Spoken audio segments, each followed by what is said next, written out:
آج کا ہمارا کویشچن ہے قانون رسد سے کیا مراد ہے، اس کے مفروضات اور خامیاں لکھیں۔ Explain law of supply with its assumption and limitation۔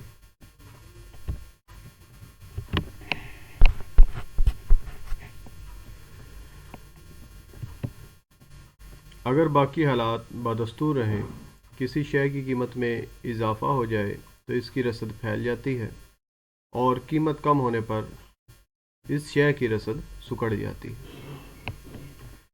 Other things remain same. When price of commodity increase, its supply expands and price decrease, its supply contracts۔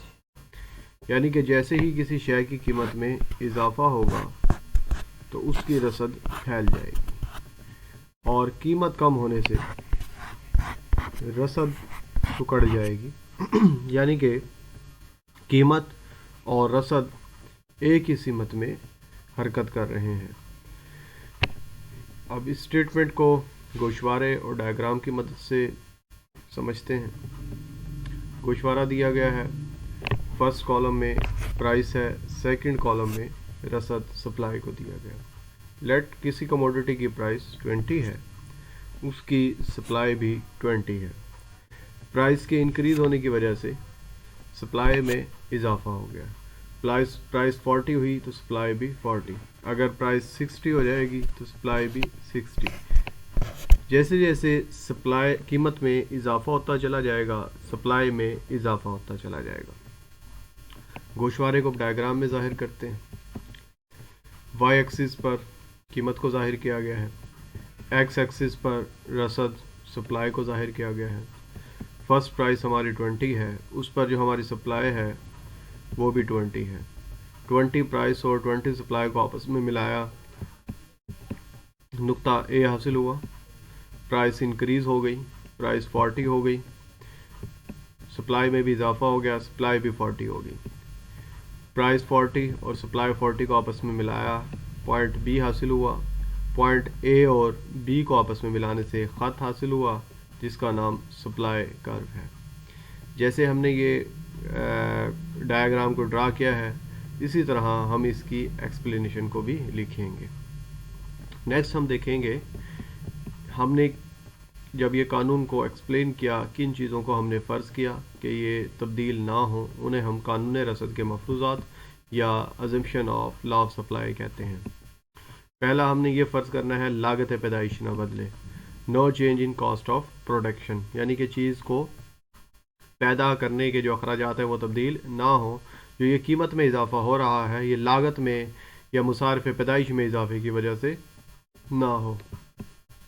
طریقہ پیدائش نہ بدلے، نو چینج ان پروڈکشن ٹیکنیک، یعنی کہ ایک چیز کئی طریقوں سے پیدا ہوتی ہے۔ جیسا کہ ہم گندم کی پیداوار لیتے ہیں زمین سے، اب زمین پر ہل ٹریکٹر کی مدد سے بھی چلایا جا سکتا ہے، بیلوں کی مدد سے بھی چلایا جا سکتا ہے۔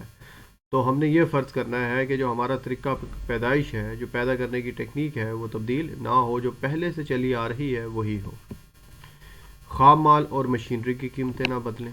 خام مال کسی چیز کو تیار کرنے کے لیے جو میٹیریل ریکوائرڈ ہوتا ہے اسے ہم خام مال کہتے ہیں۔ مشینری کسی چیز کو پیدا کرنے کے لیے جو کیپٹل ہمیں ریکوائرڈ ہوتا ہے ان کی قیمتیں بھی نہ بدلیں۔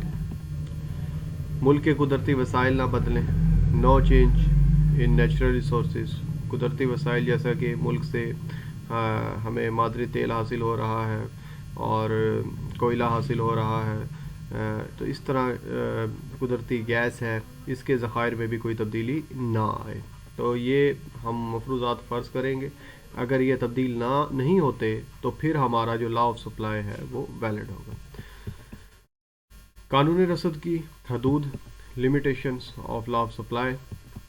کچھ حالات و واقعات میں یہ قانون اپلائی نہیں ہوتا۔ زر نقد کی ضرورت، نیڈ آف کیش۔ سپوز اگر ہمیں پیسوں کی انتہائی ضرورت ہے تو ہم اس چیز کا انتظار نہیں کریں گے کہ کب شے کی قیمت میں اضافہ ہو اور ہم اس کی رسد میں اضافہ کریں۔ یعنی کہ آجر کو اگر پیسوں کی ضرورت ہے، زر نقد کی ضرورت ہے، تو وہ یہ انتظار نہیں کرے گا کہ فیوچر میں کب شے کی قیمت میں اضافہ ہو، وہ اپنی رسد کو، اپنی شے کی رسد کو بڑھائے۔ غیر مستحکم حالات ہوں اگر کسی کنٹری میں، انسٹیبل کنڈیشن ہو، پولیٹیکلی بھی ہو سکتی ہیں، تو لوگ اس صورت میں جب غیر یقینی کی حالات ہوں تو لوگ جو اشیاء ہیں ان کو سٹور کرنا پسند نہیں کرتے، وہ آج کی قیمت پر ہی شے کو سیل کر دیتے ہیں۔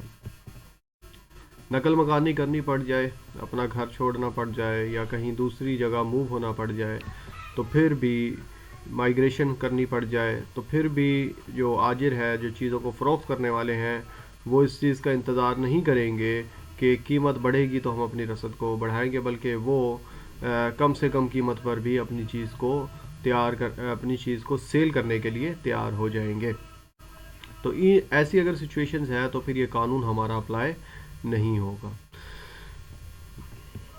تو اسٹوڈنٹس، آج ہم نے قانون رسد کو ڈسکس کیا، تو کل انشاءاللہ ہم دیکھیں گے کہ جو یہ قانون رسد کا